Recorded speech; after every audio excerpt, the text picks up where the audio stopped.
जड़े धैर्यर सहित आग को बढ़िबा उचित कारण बेले बेले सफलता विलंबरे मिली थाए।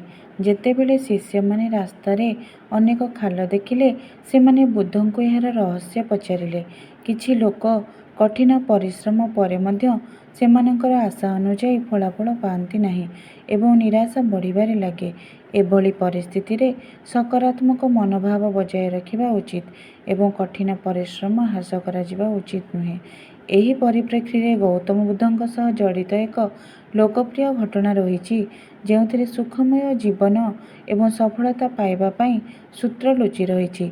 जदि यही सूत्र गुड़िक जीवन में कार्यकारी हुए तेबे आमे अनेक समस्या दूरेई जाऊ आमर लक्ष्य रे पहुँची पारिबा। आमे किपरि सफल होई पारिबा सेही विषय रे जानतु। गौतम बुद्ध निज शिष्य मानक सहित एक गाँ को शिक्षादान करने को जाउतिले। गाँ रे पहुँचीबा पूर्वरु रास्ता रे अनेक स्थान रे गात देखागला।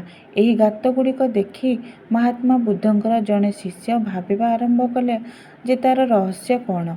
से तांको गुरु बुद्ध को पचारिले जे दयाकरी मते एही गर्तर रहस्य कुह, काहींकि एटी बहुत गत खोलिछंती। गौतम बुद्ध शिष्य को उत्तर देले जे केही केही पानी संधान रे बहुत गर्त खोलिछंती। जदि से धैर्यर सहित समान स्थान रे खोला जाई थांता तेबे से पानी पाई थांते, किंतु से धैर्य न रखी बहु स्थान रे गात खोलिले।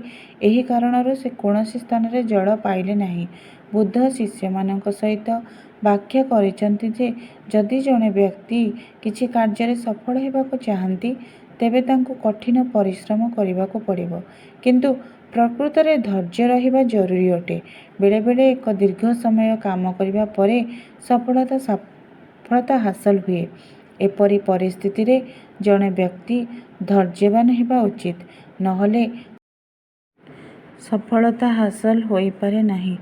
एही वीडियोटी आपनको भल लागुथिले लाइक शेयर सब्सक्राइब करंतु। जय जगन्नाथ।